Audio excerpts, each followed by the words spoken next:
The morning sun burned against the range as dust curled from the ground, the sound of boots shuffling, the metallic scent of oil and gunpowder filling the air. A dozen men stood in formation, laughing under their breath as the small figure stepped. Into view, her hair tied back, her uniform too big for her frame. The colonel stood at the front, arms crossed, the faintest smirk tugging at his mouth as he looked her over. She could feel the weight of every eye on her, like she was an intruder in a place that did not want her.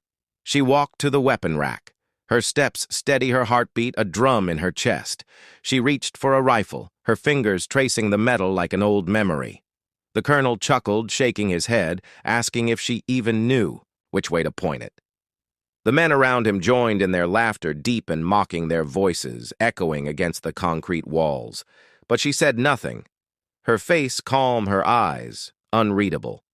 The kind of stillness that came not from fear, but from control. One of the SEALs stepped forward, tall, broad shoulders, tattoos curling up his neck. He asked her if she had ever even fired a weapon before. She looked at him and said, once, maybe twice, her voice quiet, almost too soft to hear. That made him grin even wider. The colonel waved his hand, telling her to go ahead and humor them, show them what she could do. He doubted she could even load the rifle without help. She picked up the M4, her hands moving slow, deliberate, checking the magazine, the chamber, the safety, her motions so precise, they almost looked rehearsed. The colonel frowned. The laughter faltered for a moment. She lifted the rifle, brought it to her shoulder, her cheek pressing against the stock, and for the first time, the range went quiet. The only sound, the wind whispering through the targets downfield. The colonel barked for her to fire. When ready, the girl took a slow breath, her finger resting on the trigger, her eyes narrowing as if the whole world had narrowed to that single line of sight. Then the rifle cracked once, then again, each shot a heartbeat apart, and the targets danced, splinters flying, dust kicking up from the berms, and when the last casing hit the ground, she lowered the rifle, the smell of gunpowder hanging heavy. No one spoke at first. The colonel blinked, his mouth open just slightly, then he walked to the target line, his steps quick as though needing to prove what he thought he already knew. But the holes were there. Every one of them clean, perfect, dead center. He stared at them for a long moment before turning back, his face unreadable, the laughter gone, replaced by something closer to disbelief. The girl stood still, waiting, her breathing. Even the SEAL who had spoken earlier looked at her, his grin gone, replaced by something sharper, curiosity, maybe even respect. She asked if she could try again, this time with moving targets. The colonel hesitated for a second, then nodded. Slow a test, he told her, as if she needed one. She picked up another magazine, slammed it into place, and took her stance again. The targets began to move, swinging left and right, jerking unpredictably. She did not wait for command. She just moved the rifle, rising and falling in rhythm, her body flowing like water, every squeeze of the trigger precise. The shots rang out like music, fast, sharp, deliberate. The SEALs started counting under their breath. The colonel crossed his arms again, but his smirk was gone, replaced by something else, something uneasy. When the last target stopped moving, there was nothing left but holes, every single one hit perfectly. The air hung thick with silence. No one laughed now. Even the wind seemed to hold its breath. The colonel stared at her, then at the rifle, then back at her as though trying to piece together what he was seeing. She stood calm, eyes steady, her expression almost bored, like she had done this 1,000 times before. The colonel finally asked her where she had learned to shoot, like that. She looked at him for a long moment, then said home. That was all she said, nothing else. And that answer hung in the air like smoke. The colonel wanted to press her, but something in her tone stopped him, a kind of quiet that carried weight older than her years, older than the uniform she wore. The SEALs began to whisper among themselves. She could hear them, but didn't care. Her hands still on the rifle, The metal warm now under her palms, the colonel finally told her to stand down, that the test was over. But she asked if she could try with the long-range setup, the kind they used for training marksmen. He hesitated, but curiosity won, and he gestured for her to follow. They walked to the far end of the range where the targets stretched out across. The field nearly 1,000 meters away, the colonel handed her the sniper rifle, heavy, sleek, its scope glinting in the sun. She took it without a word, adjusted the scope as if by instinct, her movements faster this time, more confident. She lay flat. On the ground, the rifle steady against her shoulder. The colonel crouched beside her, muttering that even most SEALs had trouble hitting at that distance. She said nothing again, only took a breath, lined up her sight, and fired. The shot echoed across. The field a long moment passed before the spotter confirmed, hit. The colonel blinked. Then she fired again and again, each call the same hit, hit, hit. The spotter finally looked up, disbelief written across his face. She pushed herself up, dusting off her sleeves, her eyes finding the colonel once more, and said quietly, "Can I try for record distance?" He hesitated again, but something in him wanted to see. It wanted to know how far this girl could go, so he nodded and adjusted the scope for the next. Target, nearly impossible, range one few ever tried. She lay back down, her fingers resting lightly on the trigger. The world silent around her. Then the rifle roared one final time, the recoil shaking through her frame, and the target half a mile away, shattered clean. The silence afterward was heavy, electric. No one moved. No one spoke. The colonel's mouth opened, then closed again as though he wanted to say something but couldn't. She stood brushing dust from her knees, handed the rifle back, and said softly, "Thank you for letting me shoot, sir," then turned and began walking away. The colonel watched her go, his thoughts a storm behind his calm face, the SEALs still frozen. Staring at the targets downrange, the sound of her footsteps fading, leaving behind only questions and the lingering echo of gunfire. And as the last shell casing cooled in the dust, the colonel finally whispered to no one in particular, "Find out who she is." The colonel could not sleep that night. His mind replayed the sound of her rifle again and again, each shot, clean, each impact, undeniable. He sat at his desk under the dim light of his quarters files scattered across the table, a cup of coffee gone. Cold beside his hand, he had requested her records from the base archive, but the folder that came back was nearly empty. Name, rank, transfer date, nothing else. It was as if she had appeared from thin air and somehow been assigned to his command without history. He called the intelligence officer at dawn, asking if there was a mistake. The man on the other end of the line paused, then said that some files were restricted above his clearance level. That was strange, because the colonel had top clearance himself, yet still he was locked out. He stared at the single page again, her name typed neat across the top. No photograph, no background, nothing. The colonel leaned back in his chair, exhaling slow, the silence thick around him. By midday, she was back. On the range alone, the sound of gunfire drifting through the base like a heartbeat. The SEALs watched from a distance, whispering among themselves. None of them laughed now. Instead, they observed, studying her movements, trying to learn something that could not be taught: the way she breathed between shots, the way she never hesitated, as though each target was already gone before she even fired. Her calm was unsettling, almost unnatural. The colonel approached her slowly, his boots crunching against gravel. She did not turn. She just kept shooting. The rifle barked once more, and another target fell before he could speak. She said without looking at him, "You have questions." Her voice steady, measured, not arrogant, just certain. He nodded, even though she could not see it, and said yes. "I want to know where you learned this and who trained you."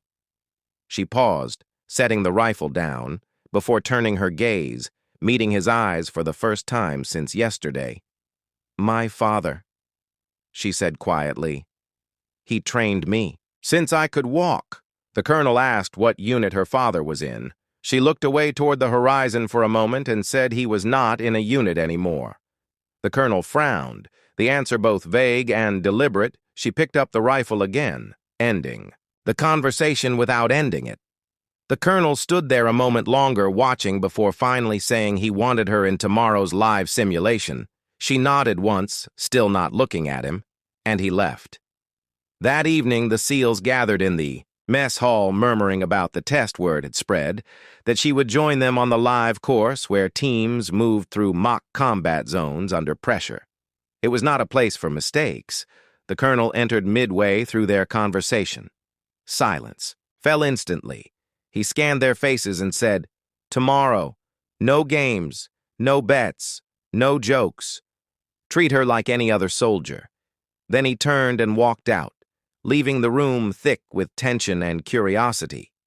Morning came gray and cold, the range now replaced by a maze of walls, debris, and smoke canisters, the sound of sirens cutting through the air.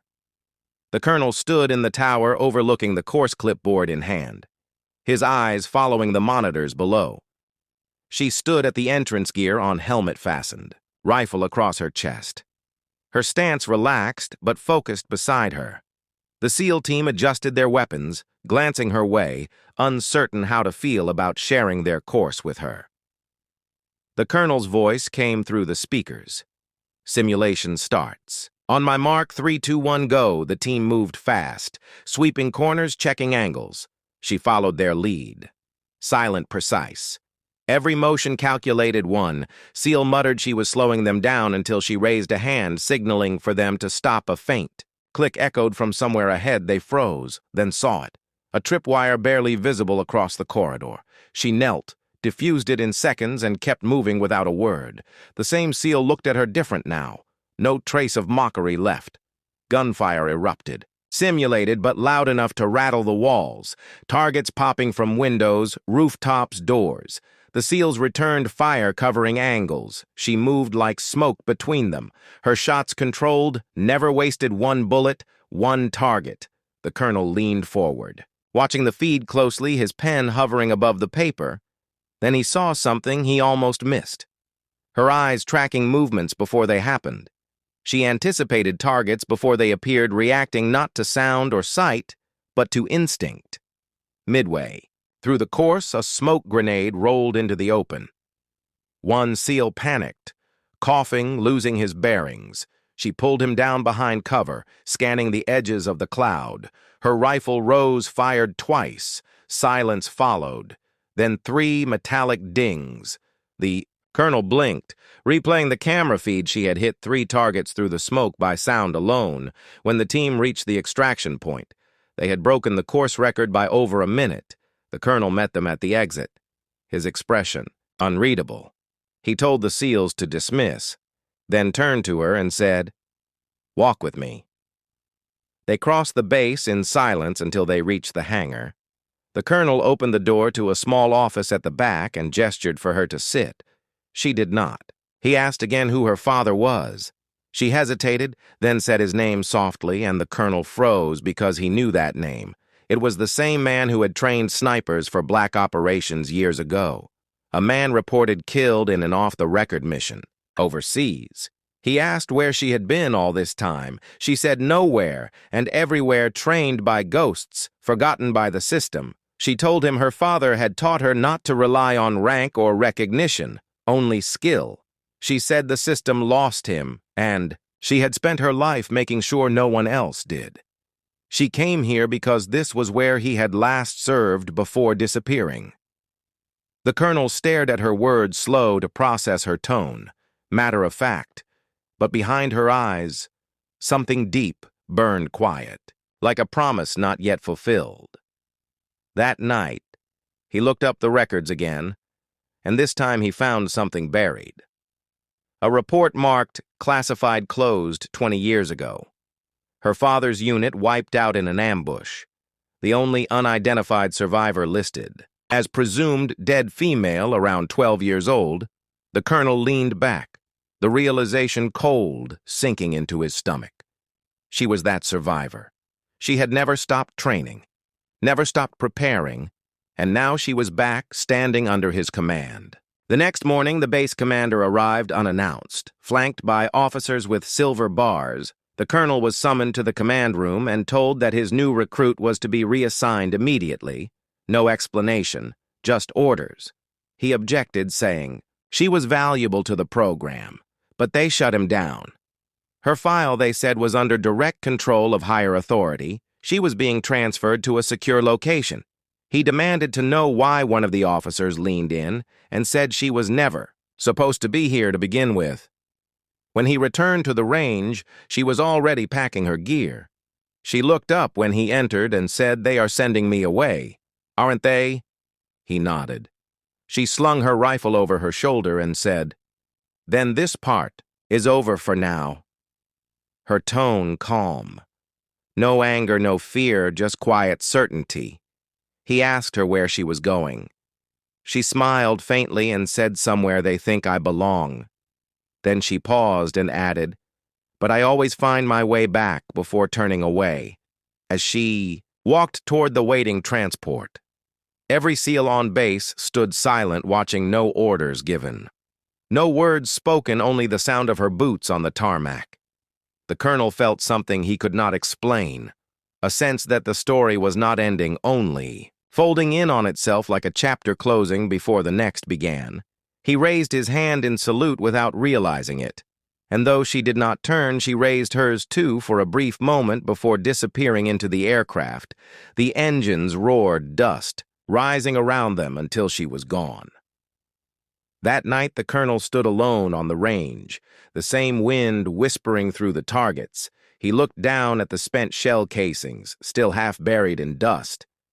From her first day, he crouched, picked one up, rolled it between his fingers, and thought about her father, about the girl who had turned silence into precision, who had come from nowhere and left the same way. Then he looked toward the horizon and felt the faintest sense that somewhere out there she was not done yet, because people like her never just vanish. They wait. They prepare, they return when needed most. And somewhere far from the base, in a place not marked on any map, a rifle was being assembled in the dark by hands that did not tremble. A voice whispered almost to herself. One more mission, one last promise, and then silence again, as the barrel gleamed under the faintest light of dawn. The wind over the desert stretched thin, like an invisible thread pulling across the horizon. The air shimmered with heat waves, and dust rose from the engines of a black transport truck that rolled quietly along an unmarked road. Inside, she sat, silent, her rifle case at her feet. The same expression, calm, controlled eyes fixed on the window. Though there was nothing outside but endless sand across from her, a man in plain uniform studied her for a long time before finally speaking. "You know, they don't send people like you to ordinary places." She did not answer. He smiled faintly, almost nervous, and said, "When we get there, try not to surprise anyone this time." The convoy stopped at a remote facility surrounded by high fences and steel towers. The guards at the gate barely looked up as they passed through. She stepped out into the heat and felt the weight of silence settle again. No insignias, no names, no words. The building ahead was gray and windowless, the kind of place that only existed in briefings, but not on maps. She was led through long corridors until they reached a door marked Unit 11. The man swiped his card and gestured her inside. The room beyond was dim, lit by a single light. Above a table at the far end sat 3 people, 2 men and 1 woman. Their uniforms bore no rank insignia, only patches of black. One of the men spoke first. "You know why you're here?" She tilted her head slightly. Not yet. He pushed a file across the table toward her. Inside were photographs. Aerial shots, coordinates, and faces, the kind of faces that never appeared in official records. "We lost contact with an operative." He continued. "Deep cover, high-value extraction, needed silence only." She looked through the photos. One face caught her. "Attention!" A man with cold eyes, a scar running from temple to jaw. She knew that face, though she could not remember from where one of the other officers noticed the shift in her expression. "You recognize him?" She closed the file slowly. "Perhaps she," said quietly, then lifted her eyes. "He trained with my father once long ago." The room fell silent before the woman at the table leaned forward and said, "Then you know how dangerous he is." That night she prepared her gear carefully, each piece of equipment, laid out with ritual precision. The rifle assembled, then disassembled, then assembled again, until muscle memory took over. She checked her sidearm knife comms kit, all silent operations gear, the kind used when missions were not meant to exist outside. Of rumor, she sat on the edge of her bunk, staring at the ceiling, remembering the colonel, the SEALs, the firing range, and her father's voice repeating in her head, "Never aim to prove them wrong, aim to finish what you start." At dawn, a chopper waited. Outside, its rotors slicing the early light. She boarded alone. No pilot spoke as they lifted off the world below, shrinking into pale gold. The briefing played through her earpiece coordinates and minimal data. Objective extraction, secondary objective. Eliminate threats. She leaned back, eyes closed, listening to the rhythm of the blades overhead. Every sound, every vibration etched into her awareness. Because out there, mistakes cost more than lives. They cost ghosts. Hours later, the helicopter dipped. Low over mountain ridges, the terrain, rugged, scattered with outposts.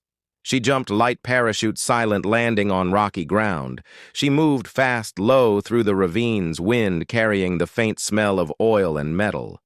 The target compound sat ahead. Half buried into the slope, guarded by shadows, she studied the patrols through her scope, counting timing.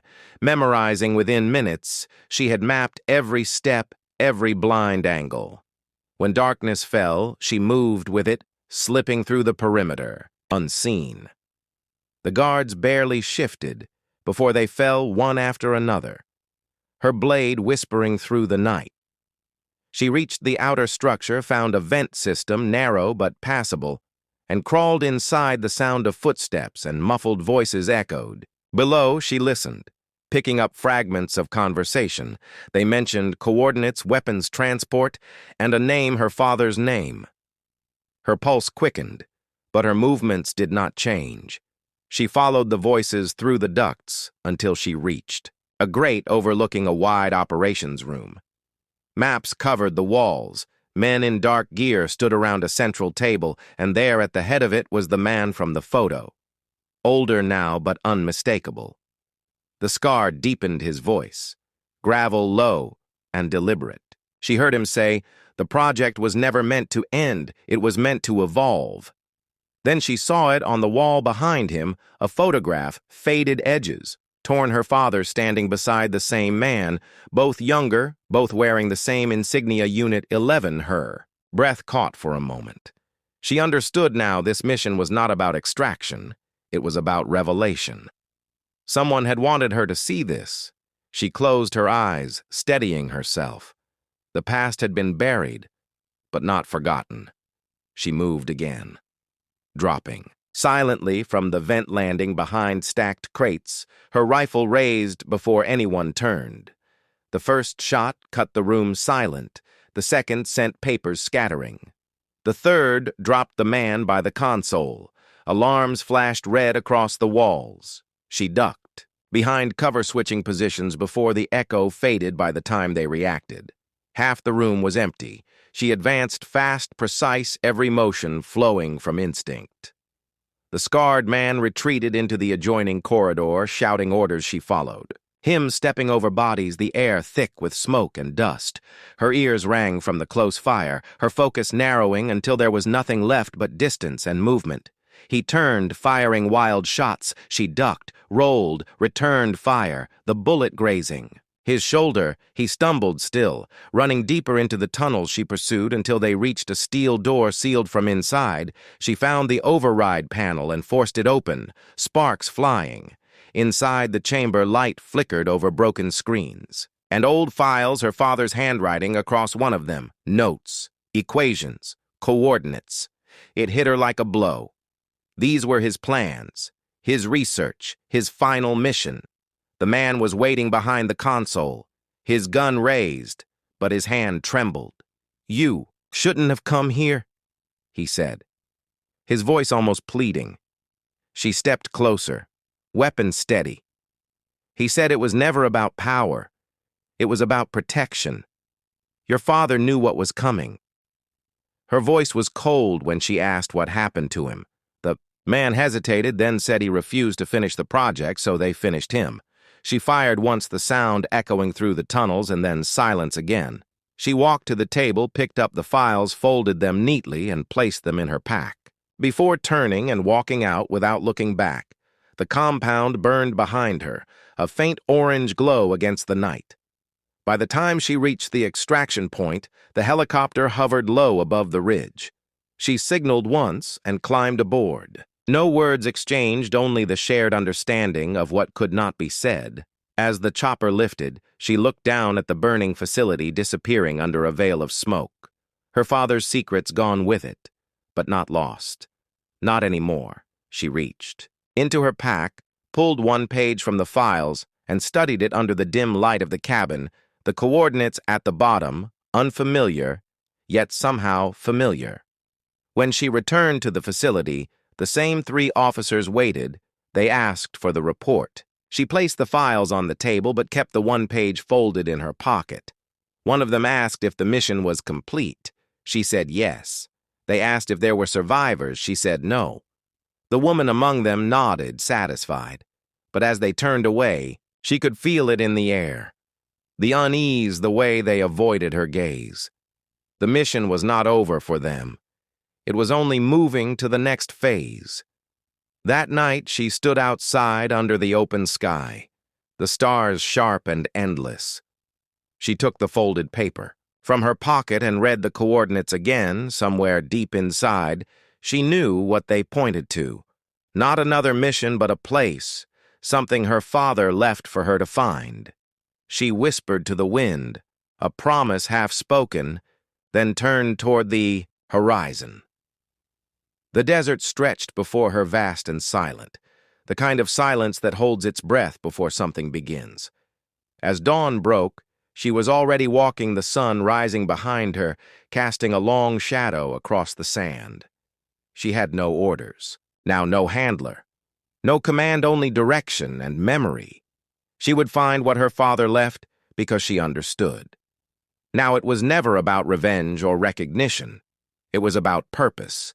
And she had found hers in the quiet spaces between gunfire and ghosts. She was not a legend, not a myth. She was a continuation of something that refused to die. Far away, the colonel sat in his office, a classified report on his desk, stamped closed. He opened it anyway inside a brief summary of the operation. No casualties. Listed no name of the operative, only one line, handwritten across the bottom. Status unknown, presumed active. He leaned back and looked toward the window where the first light touched the horizon. A faint smile crossed his face. He knew better than anyone that she was out there somewhere, and that when the world went quiet again, she would be the sound that broke it. And beyond the line of dawn where the sand met the sky, a lone figure walked, rifle slung over her shoulder, wind cutting across. Her face stepped steady, unhurried, her eyes fixed on the unseen ahead, because some stories do not end. They only fade into silence, waiting for the moment they are needed again, waiting for the next time someone will remember the girl who should have been forgotten but never was.